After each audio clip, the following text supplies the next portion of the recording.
মাসুদ তুমি ভালো হয়ে যাও, এ কথাকে কইবে আর?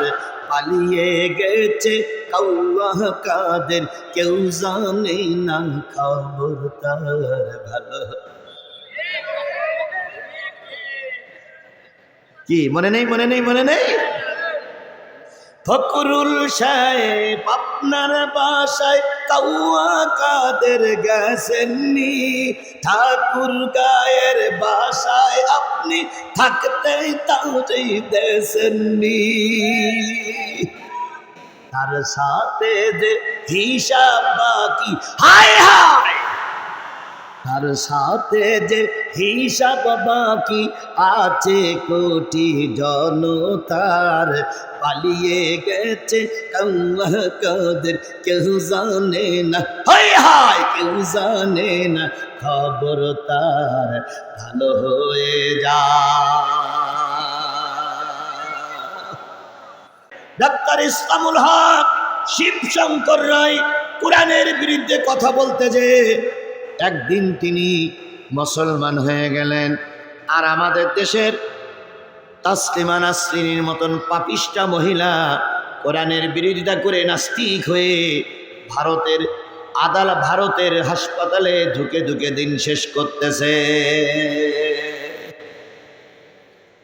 তাহলে যেটা বোঝাতে চাচ্ছিলাম, এই কোরআন সত্য, এর ভিতরে কোনো সন্দেহ আছে? কোরআন যে সত্য সেটাও আবার আল্লাহর কাছে বলেন। আল্লাহ বলতেছেন, জালিকাল কিতাবু লা রাইবা ফীহি, এই সেই কিতাব যেই কিতাবের ভিতরে তিল পরিমাণ সন্দেহ না। কোরআনের ভিতরে কোনো সন্দেহ আছে? জোরে বলেন, কোনো সন্দেহ আছে? আল্লাহ তাই বলতেছেন, নিশ্চয়ই ওহীর মাধ্যমে যে কোরআন আমি নাজিল করেছি, এই কোরআন সত্য, এই কোরআন সত্য, এই কোরআনের ভিতরে কোনো সন্দেহ নেই। মুসাদ্দিকাল লিমা বাইনা ইয়াদাই, আগের যে তিনটে কিতাব তাওরাত, জব্বুর, ইনজিল সহ যত সহিফা কিতাবগুলো নাজিল করেছিলাম, এ কিতাবগুলো সত্য। দুই একজন উঠতেছেন কেন? আসরের আজান হওয়ার সময় হয়েছে কি? জোরে বলেন, সময় হয়েছে কি? তাহলে উঠতেছেন কেন? আপনারা হাত উঁচু করেননি শেষ মোনাজাত পর্যন্ত থাকবেন বলে? তাহলে শেষ মোনাজাত পর্যন্ত থাকতে হবে। নামাজের সমস্যা, আমি তো নামাজের জন্য বললাম, পাশে মসজিদ আছে, আমরা এখানেই সালাত আদায় করব। কথা বলেন ঠিক না ঠিক? কত লোক ঢুকতে স্যার, আপনারা দুই একজন টুপিওয়ালা মানুষ দেখতেছি, টুপিওয়ালা মানুষ এটাই উঠে যাচ্ছে। আমি আগেই বলেছি, এদেশে দ্বীন কায়েমের পথে বাধা একদল টুপিওয়ালারাই, একদল হুজুররাই দ্বীন কায়েমের পথে বাধা। এরা এত বোঝা বোঝে যে একজন আর একজনের সহ্য করতে পারে না। কথা বলে ঠিক না ঠিক? এই জন্য আপনারা হলেন আমাদের আদর্শ, এই মসজিদের ইমাম আমার আদর্শ, এই মাদ্রাসার প্রিন্সিপাল আমার আদর্শ, এই মাদ্রাসার সাবেক প্রিন্সিপাল আমার আদর্শ। আপনারা যদি আদর্শ দেখাতে না পারেন, সাধারণ মানুষদেরকে আমরা দাওয়াত দিয়ে কাজ করতে পারবো না। এই জন্য সবচেয়ে বেশি রক্ত এখন আপনাদের দেওয়া লাগবে, সবচেয়ে বেশি রক্ত এখন আমাদের দেওয়া লাগবে, টুপিওয়ালাদের দেওয়া লাগবে। কথা বলেন ঠিক না ঠিক? আজকে যদি এদেশে ইসলাম চালু থাকতো, ডাক্তার মতিউর রহমানকে মন খারাপ করে ওই হিন্দু লোকটার কাছ থেকে মন খারাপ করে ফিরে আসা লাগতো না। কিন্তু আমরা শুধু যার সেই পেট নিয়ে ব্যস্ত। কেউ আছে তার চাকরি নিয়ে ব্যস্ত, কেউ আছে তার ইমামতি নিয়ে ব্যস্ত, কেউ আছে তার ক্ষেত খামার নিয়ে ব্যস্ত, কেউ আছে তার ভুড়ি নিয়ে ব্যস্ত। ধর্ম থাক আর যাক, আমার তো চাকরি আছে। ধর্ম থাক আর যাক, আমার তো ইমামতি আছে। আজকে যদি আমার দেশ কোরআনের দেশ হতো, ডাক্তার মতিউর রহমানকে কথা বলতে যে চোখের পানি ফেলানো লাগতো না। কিন্তু আমার দেশে ইসলাম নাই। আমার দেশে ইসলাম কায়েম করতে গেলে আপনাদের মতো হুজুরদের দায়িত্ব অনেক বেশি। কথা বলেন ঠিক না বেটি? সব মসজিদের ইমামরা যদি এক একটা রাহাবার হয়, সব মসজিদের ইমামরা যদি শুক্রবার দিন আন্দোলনের পক্ষে কথা বলে, এদেশে দিন কায়েম করা সহজ হয়ে যাবে। কথা বলেন ঠিক না ঠিক? এই জন্য সকলকে অনুরোধ করছে, আজানের আগ পর্যন্ত দয়া করে ময়দান ছাড়বেন না, অনেক গুরুত্বপূর্ণ কথা। এখন বর্তমান প্রেক্ষাপটের পরেই কথা হচ্ছে। আপনি যদি চলে যান ধর্মের ক্ষতি হবে, ইসলামের ক্ষতি হবে। আল্লাহ কবুল করুক। পূর্ববর্তীর কিতাবগুলো সত্য। এবার আল্লাহ বলতেছেন ইন্নাল্লাহ বিইবাদিহি লাখাবীরুম বাসীর। জেনে নিও বান্দার অন্তরের খবর এবং বাইরের খবর আমি আল্লাহ রাখি। আপনার অন্তরের খবর কে রাখে? এই মুসলমান কথা বলেন, আপনার অন্তরের খবর কে রাখে? আপনি বাইরে বাইরে যে কাজগুলো করেন এগুলো যেমন আল্লাহ দেখে, ভিতরের কাজগুলো আল্লাহ দেখে না? আল্লাহ আমাদের সবাইকে কবুল করে। এবার মূল আলোচনায় যাই। সুম্মা আওরাসনাল কিতাব আল্লাযীনা ইসতাফাইনা মিন ইবাদিনা। অতঃপর শোনো, এই পৃথিবীতে 800 কোটি মানুষের ভিতর থেকে যাদেরকে আমি কালেমাওয়ালা বানালাম। পৃথিবীতে মোট লোক সংখ্যা কত? 800 কোটি।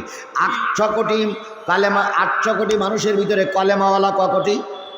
200 কোটি। এই 200 কোটি মানুষের জন্য আজকের নসিহত। সেই 200 কোটি মানুষের ভিতরে আপনি কি আছেন? এই মুসলমান কথা বলেন, আপনি কি আছেন? আপনি কালেমাওয়ালা না? আপনি আমলিক করেন কিন্তু আপনার মূল বক্তব্য লা ইলাহা ইল্লাল্লাহ। তাহলে আপনি কালেমাওয়ালা না?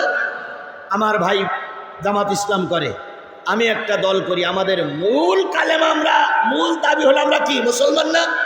আল্লাহ রাব্বুল আলামিন বলতেছে 200 কোটিরে কালেমাওয়ালা বানালাম, সবাই মুসলমান। আওয়ামী লীগের মুখে কালেমা, বিএনপির মুখে কালেমা, জাতীয় পার্টির মুখে কালেমা, জামাত ইসলামের মুখে কালেমা, সবাই তোমরা মুসলমান। এই মুসলমানগুলো মূলত পৃথিবীতে যত মুসলমান আছে সব মুসলমানেরা আবার 3 ভাগে ভাগ হয়ে গেছে। সমস্ত মুসলমানরা কয় ভাগ? এই মুসলমান কথা বলেন, সমস্ত মুসলমানেরা কয় ভাগ? এটা কি আমার কথা না আল্লাহর কথা? এবার আল্লাহর কাছে বলি, আল্লাহ সেই 3 ভাগ বলি দাও। আল্লাহ বলতেছেন ফামিনহুম যালিমুন লিনাফসিহি। এরা মুসলমান, এরা টুপিওয়ালা, এরা হাজি, কিন্তু এরা হলো জালেম মুসলমান। এরা মুসলমান কিন্তু কি মুসলমান? এই মুসলমান কথা বলেন, এরা মুসলমান কিন্তু কি মুসলমান? জালেম মুসলমান। এবার বলুন তো, মুসলমানদের ভিতরে জালেম মুসলমান আছে না নাই? আরো জোরে বলেন, জালেম মুসলমান আছে না নাই? যদি জালেম মুসলমান খুঁজে না পাও, শেখ হাসিনা আর তার দলের লোকদের দিকে তাকাও, জালেম মুসলমান খুঁজে পাওয়া যাবে। এদের চাইতে বড় জালেম আর বাংলাদেশের কোন সরকার ছিল বলে আমার জানা নাই। অথচ ওনারা বলতেন আমাদের প্রধানমন্ত্রী নামাজি, ওনারা বলতেন আমাদের প্রধানমন্ত্রী তাহাজ্জুদ নামাজ পড়ে, আবার বলতেন আমাদের প্রধানমন্ত্রী সকালবেলা উঠে যায় নামাজ খোঁজে। তাই বলতেন না, তাই বলতেন না, তাই বলতেন না। অথচ যখন গণভবন দখল করা হলো, মদের বোতল পাওয়া গেল, রকমারি শাড়ি পাওয়া গেল, 100 জোড়া জুতো পাওয়া গেল, 1000 পিস শাড়ি পাওয়া গেল, কিন্তু জায়নামাজ আর কোরআন শরীফ পাওয়া গেল না।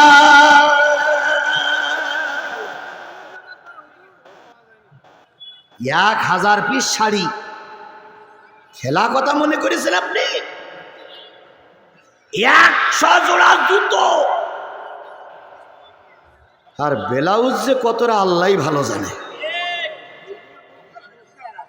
এত কিছু পাওয়া গেল কিন্তু কোরআন শরীফ আর জায়নামাজ পাওয়া গেল না।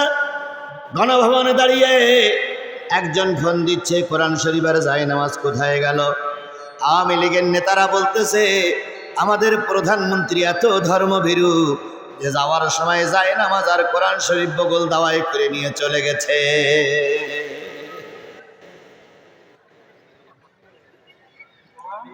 তাহলে যে জিনিসটা বোঝাতে চাচ্ছিলাম, মুসলমানরা কয় ভাগ?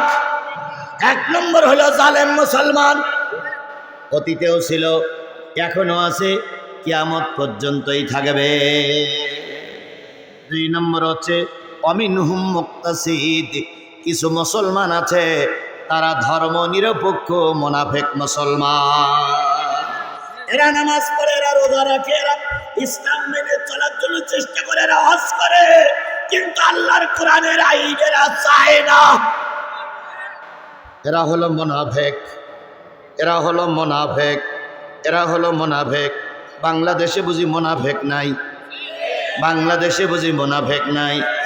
থাকলেও জয়পুরহাটে নাই। ওরে জয়পুরহাটে থাকলে নাঙ্গা পিড়ি নাই। খালি সব জায়গায় মুনাফেক মুসলমান আছে না নাই? খালি মুসলমান কয় ভাগ? একটা হলো জালেম মুসলমান, আরেকটা হলো মুনাফেক মুসলমান। আরেকটা মুসলমান কি? আল্লাহ রাব্বুল আলামিন বলতেছে আরেকটা মুসলমান হলো আমিনুহুম সাবিকুম বিল খায়রাতি বিইজনিল্লাহ।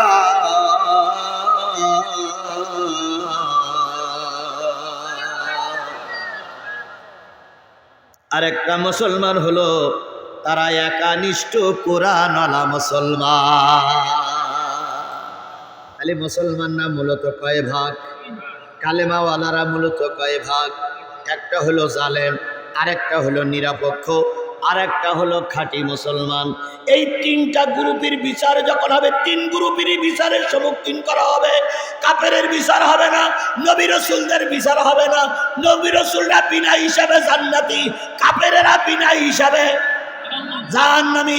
তিন গ্রুপের বিচার হবে, তার ভিতরে জালেমদের বিচার হবে, মুনাফিকদের বিচার হবে, আর বিচার হবে আর এই দুই গ্রুপের বিচার তিন গ্রুপের বিচারের সম্মুখীন করা হবে। দুই গ্রুপের কাছে কৈফিয়ত তলব করা হবে। খাঁটি মুসলমান যারা হবে প্রশ্নের উত্তর দিয়ে সরাসরি জান্নাতে চলে যাবে। এখন এই তিন গ্রুপের মুসলমান এখানে আছে না নাই? সেই তিন গ্রুপ কারা আমি আপনাদের কাছে প্রকাশ করে দিতে চাই। রাজি আছে? রাজি আছে? রাজি আছে? তিন গ্রুপ হলো, একটা হলো জালেম, আরেকটা হলো কি মুনাফিক, আরেকটা হলো খাঁটি মুসলমান। খাঁটি মুসলমান যারা হয় তাদের পরীক্ষা দেওয়া লাগে না? লাগে না? তবে খাঁটি মুসলমান যারা হয় তারা ফাঁসির মঞ্চে দাঁড়িয়েও কখনো বাতিলের কাছে মাথা নত করে না। খাঁটি মুসলমান ছিলেন ইমাম আজম আবু হানিফা রাহমাতুল্লাহ আলাইহি। কথা বলেন ঠিক না ঠিক? তৎকালীন জালেম শাসক মনসুর তাকে জেলখানায় আটকে রাখলো। মনসুর বলল, ও ইমাম সাহেব হুজুর, যদি আপনি আমার কথা মেনে নেন, আপনাকে ধর্ম মন্ত্রণালয় দিয়ে আপনাকে ধর্মমন্ত্রী বানায় দেওয়া হবে।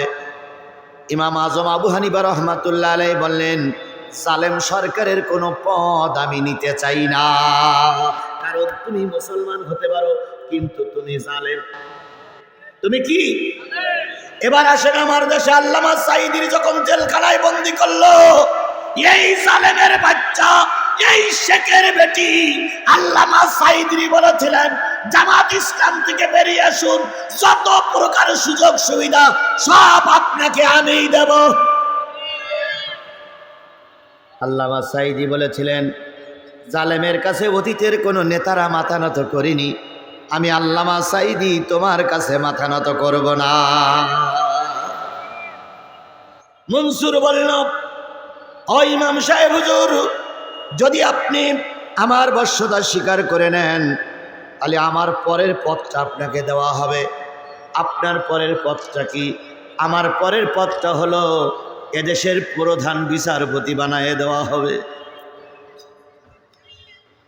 ইমাম আজম চিন্তা করলেন, জালেম যদি ক্ষমতায় থাকে আর আমি যদি প্রধান বিচারপতি হই, তাহলে জালেমের বশ্যতা স্বীকার করেই রায় দিতে হবে, আমার ব্যক্তি কোনো ক্যাপাসিটি সেখানে থাকবে না।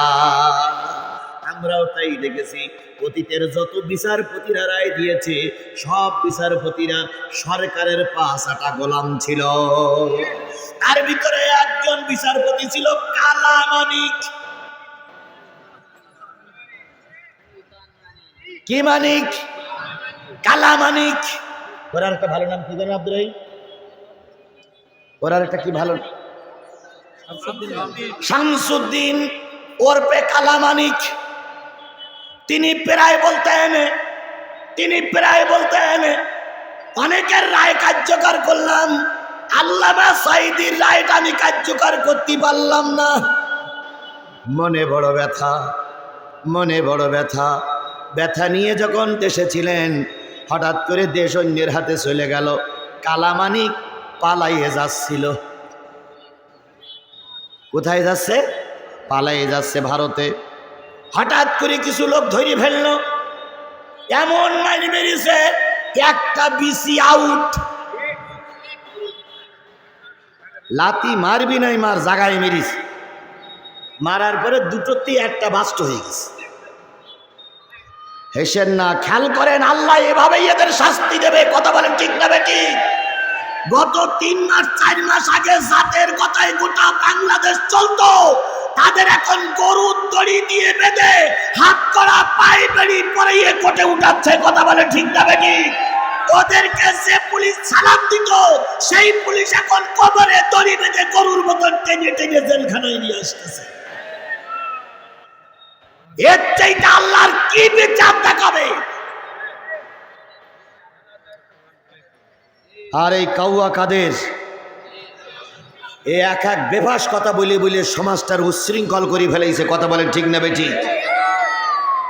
মা শুধু তুমি, কি মা শুধু তুমি ভালো হয়ে যাও, এ কথাকে কইবে আর পালিয়ে গেছে কাউয়া কাদের, কেউ জানে না খবর তার ভালো। কি মনে নেই? মনে নেই? মনে নেই? ফকরুল সাহেব আপনার বাসায় কাউয়া কাদের গেছেননি, ঠাকুর গায়ের বাসায় আপনি থাকতে তাই দেশেননি। তার সাথে যে হিসাব বাকি, হায় হায়, তার সাথে যে হিসাব বাকি আছে কোটি জনতার, পালিয়ে গেছে কাউয়া কাদের, কেউ জানে না, হায় হায়, কেউ জানে না খবর তার ভালো হয়ে যা। তো এক বিসি আউট হয়ে গেছে। তা বিসি আউট হয়ে যাওয়ার পর কত আজান ভাই? 4টে আজান, 4টে। আচ্ছা, মুরব্বী মুরব্বী,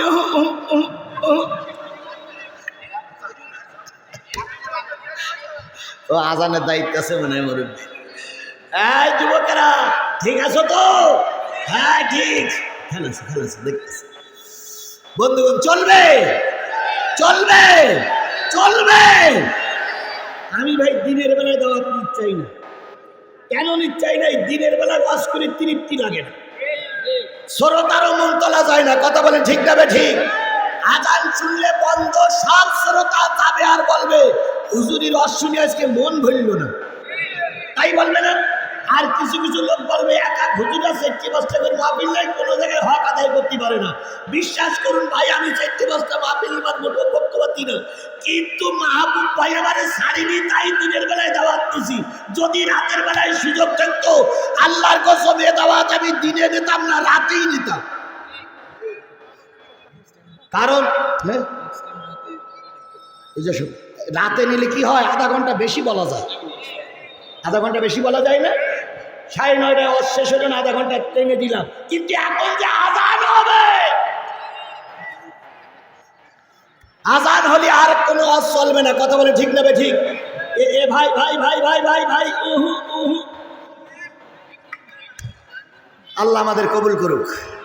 আমাদের মানিকির কয়টা আউট? এখন হাসপাতালে এই যে ডাক্তার বসে আছে, হাসপাতালে একটা বাদ দিয়ে কাপড় দিয়ে ঢেকে রেখেছে। তো সাংবাদিকরা যে বলতেছে বিচারপতি ভাই কি অবস্থা, কয় একটা নেই।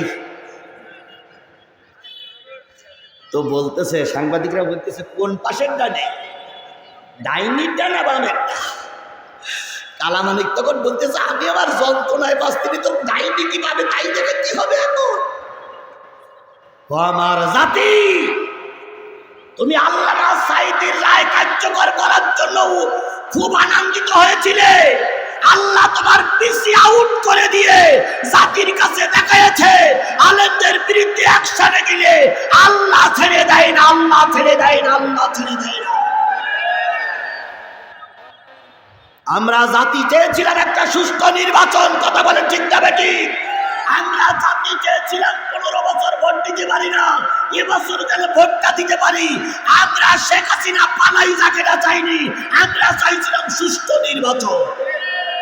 আল্লাহ বলল তোরা চাইছিস সুষ্ঠু নির্বাচন, ওরা আল্লামা সাঈদীর জানাজা করতে দেয়নি, আর আমি আল্লাহ ওদের দেশের কবর দিতে দেব না। তোদের বাজেটের সেই ওপরের বাজেট আমি আল্লাহ আমার কাছে আছে। ওরা আলেমদের ফাঁসিতে ঝুলাই মেরেছে, জানাজা করতে দেয়নি, আর আমি আল্লাহ ওদের বাংলার জমিনে কবর দেওয়ার জন্য 3.5 জায়গা বাজেট করিনি। ওরা ভারতের জায়গায় পারবে, ওখানেই ওদের থাকতে হবে। আপা গেছে দুলাভাইর বাড়ি, ভাবি গেছে ভাইর বাড়ি। আল্লাহ রাব্বুল আলামিন আমাদের বোঝার তৌফিক দান করুক। আমার কথা শেষ করতে আর 10 মিনিট লাগবে, আজান দিতে আর 10 মিনিট বাকি আছে। এই 10 মিনিটকে আপনারা আমার সময় দেবেন? 2-1 জন উঠলে চলবে না, শুধু মুয়াজ্জিন সাহেবরা যাবে, ইমাম সাহেবও যাবে না, ইমাম সাহেব না হলে মুয়াজ্জিন চলবে, শুধু মুয়াজ্জিন ছাড়া আজ সবাই 10 মিনিট টাইম। আমি এখানে 4টে আজান হবে, 4টে আজান দিয়ে আর এখনো 10 মিনিট, 4টে আজান দিয়ে আমরা এখানে জামাত করবো ইনশাল্লাহ। এই 10টা মিনিট সবাই দেবেন আপনারা? কারা কারা দিদি রাজি আছেন হাত তুলে দেখান তো একটু, হাত নামান।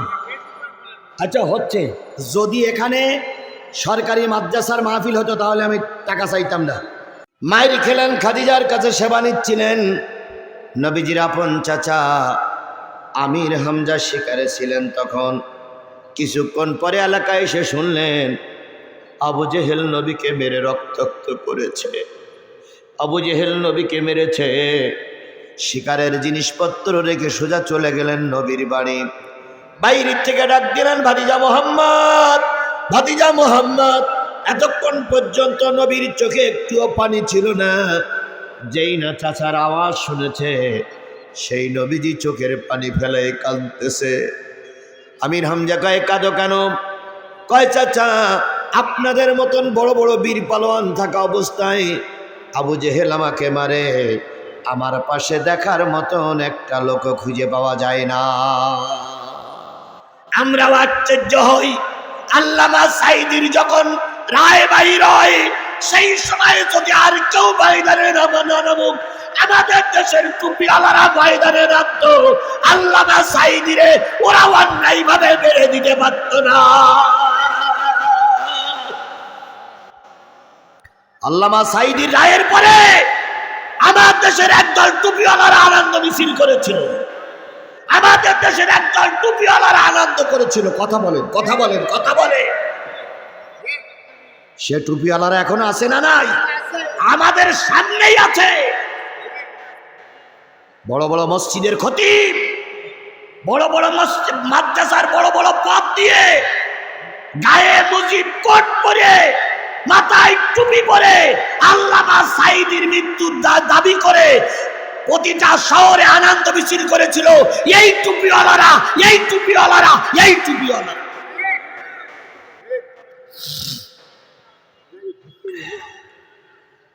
কথা কি বাড়াই বললাম? এ আমার জাতি, কথা কি বাড়াই বললাম? আবার আজকে তারা অনেক সময় টুপি মাথায় দিয়ে কয় আগে সরকার কাজটা ঠিক করিনি। কথায় বলে ভূতের মুখী রাম নাম। তোমাদের মুখে কথা শোভা পায় না, কথা বলেন ঠিক না বেঠিক? বাংলাদেশের 5.5 লক্ষ মসজিদ, এই 5.5 লক্ষ মসজিদের ইমাম আর মুয়াজ্জিন হলে কয় লক্ষ হবে? 11 লক্ষ। 11 লক্ষ ইমাম মসজিদ, আর 11 লক্ষ ইমাম মসজিদের স্ত্রী যদি থাকে, এরা যদি রাস্তায় নামতো আল্লামা সাঈদীর পক্ষে, এই স্বৈরাচারী, এই ডাইনি বুড়ি আল্লাহর কসম আল্লামা সাঈদীর বিরুদ্ধে কোন রায় লিখতে পারত না। কিন্তু আমার দেশের টুপিওয়ালারাই আমাদের বিরোধী। কথা বলেন ঠিক না বেঠিক? আমরা যখন একটা পরিবেশ তৈরি করে নিয়েছি, আগামী নির্বাচনে যখন টুপিওয়ালারা ক্ষমতায় যাবার দ্বার প্রান্তে পৌঁছে গেছে, ঠিক সেই সময় আমাদের দেশের একজন মুনাফিক টুপিওয়ালারা ষড়যন্ত্র করে ভারতের সঙ্গে যোগাযোগ করে বাংলাদেশ জামাত ইসলামী হেফাজত, তারপর ইসলামী আন্দোলনকে কিভাবে দমন করা যায়, এর জন্য একদল টুপিওয়ালারা উঠে পড়ে লেগেছে।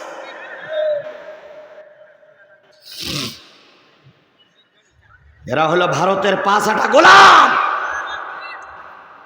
এরা বেধর্মীদের দালাল, কথা বলেন ঠিক না ঠিক? আচ্ছা, কোরআন যদি ক্ষমতায় যায় হিন্দুদের কোনো সমস্যা আছে? কোরআন যদি এদেশের রাষ্ট্র ক্ষমতায় যায় আমাদের কারোর কোনো সমস্যা আছে? তাহলে তুমি টুপিওয়ালা আনন্দ করবা কোরআনের পক্ষে, তুমি কোরআনের বিরুদ্ধে কথা বলো কোন যুক্তিতে?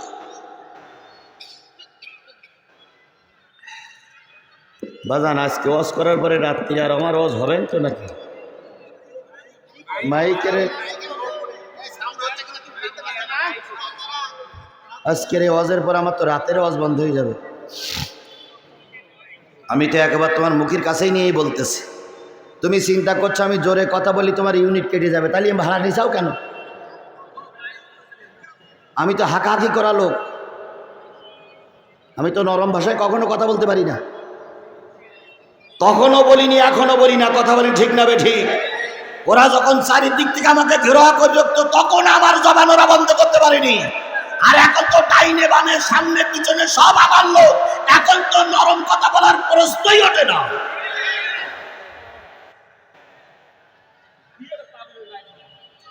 আমার ভাইয়েরা,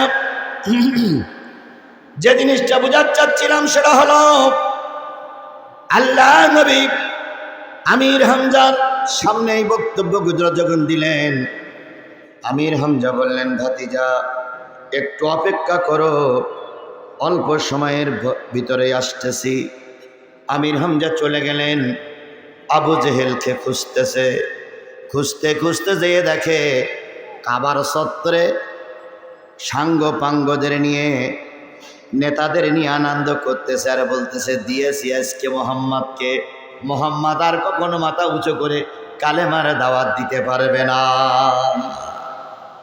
ও মনে করেছিল লিইউতফিউ নূরাল্লাহি বিআফওয়াহিহিম আল্লাহু মুতিম্মু নূরিহি ওয়ালাউ কারিহাল, ওরা মনে করেছিল ফু দিয়েই আলো নিভাইয়ে দেবে, মোহাম্মদকে মেরেই মনে হয় শান্ত হয়ে যাবে।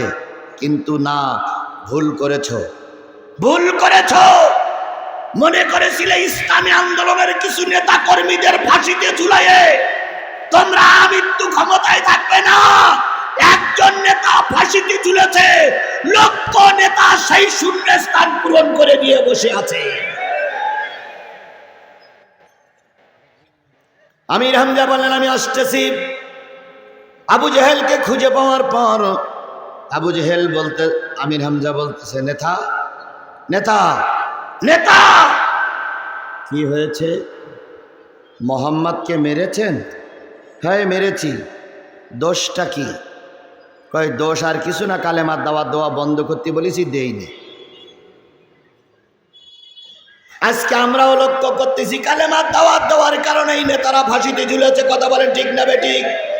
2 জন মন্ত্রী 3টা মন্ত্রণালয়ের কাজ করেছে, একটা টাকার দুর্নীতিও কেউ বের করতে পারেনি। খালি ওদের দোষ তো চুরি করা না, ওদের দোষ তো ডাকাতি করা না, ওদের দোষ কার কথা বলা? জোরে বলেন, কার কথা বলা? আল্লাহর কথা বলা। রসুলও মার খেয়েছেন কার কথা বলার দায়ে? আল্লাহর কথা বলার দায়ে। আমির হামজা বলতেছে, আপনি এভাবে যদি অন্যায় কাজ করতে থাকেন সমাজ তো আপনাকে মেনে নেবে না। মেনে নেবে না কি করবে? আমি ক্ষমতায়, আমি রাষ্ট্রের রাজাধিরাজ, পুলিশ আমার, র্যাব আমার, বিজিপি আমার, সৈন্য আমার, গুন্ডা বাহিনী আমার, কি করবে? এরম অন্যায়ভাবে কিছু করলে মানুষ মেনে নেবে না, প্রতিশোধ নেবে। আবু জেহেল বলছে, প্রতিশোধ কেরা নেবে? আমার ক্ষমতা, আমার পাশে আবার ক্ষমতাধার কে আছে? আমি তো অল ইন অল। আমির হামজা বলতেছে, না আপনার উপরেও কেউ থাকতে পারে। কয় কেডা সেটা? তুমি? আমির হামজা বলতেছে, ধরে নেন। আমি আমির হামজা কি তখনও কলেমা পড়ে মুসলমান হয়েছে? ধরে নেন আমি। আবু জেহেল তখন বলতেছে, বেশি বাগবাগুম করো না, তুমি যদি মোহাম্মদের পক্ষে নাও তাহলে মোহাম্মদের যে অবস্থা হয়েছে তোমারও সেই অবস্থা হবে। আমির হামজা বলতেছে, তাহলে নেতা রেডি হন, তৈরি হন। কয়টা মেরেছেন আপনি? কয় 3টা। কয় আপনিও পাল্টা 3টা খাবার জন্য রেডি হন। বাস আমির হামজা তরবারি বাইর করে 3টাই কষে দিল। আবু জেহেল চিৎপাটাং ব্যাঙের মতো পাশপুরি কিছু নেতা, দালাল নেতারা এসে বলতেছে, নেতা কিছু বলবো? আমির হামজা এই আবু জেহেল বলতেছে, দেখিস না আমির হামজার চোখ লাল টকটকি হয়ে গেছে, এখন যদি তোরা কিছু বলিস তা মাইতেছে উল্টো পিঠ দিয়ে, যদি তরবারি করে একটু ঘুরুই নেয় তাহলে কিন্তু লাইন ক্লিয়ার ও জাতি দে। আমির হামজা 3টা ঘাত করে চলে আসলেন, নবীকে ডেকে বললেন, ভাতিজা দরজা খুলে বাইরে এসো, মারির প্রতিশোধ নিয়েছি। আল্লাহ নবী বেরিয়ে এসে বললেন, চাচা কি প্রতিশোধ নিয়েছেন? কয় তোমারে কয়টা মেরেছিল? 3টা। আমিও 3টা মেরেছি। বলুন তো নবী খুশি না বেজার? খুশিও না বেজারও না। নবী বললেন, চাচা আমার রক্তের সঙ্গে আপনার রক্তের সম্পর্ক, তাই আপনি মারির শোধ মারি নিয়েছেন। আপনি মনে করতেছেন ভাতিজা খুশি হবে, আপনি মারির শোধ মারি নিয়ে আমাকে যতটুকু না খুশি করেছেন তার সেইতে লক্ষ গুণ কোটি গুণ বেশি খুশি হয়ে যেতাম যদি আপনার জবানে শুনতাম লা ইলাহা ইল্লাল্লাহ মুহাম্মাদুর রাসূলুল্লাহ লা ইলাহা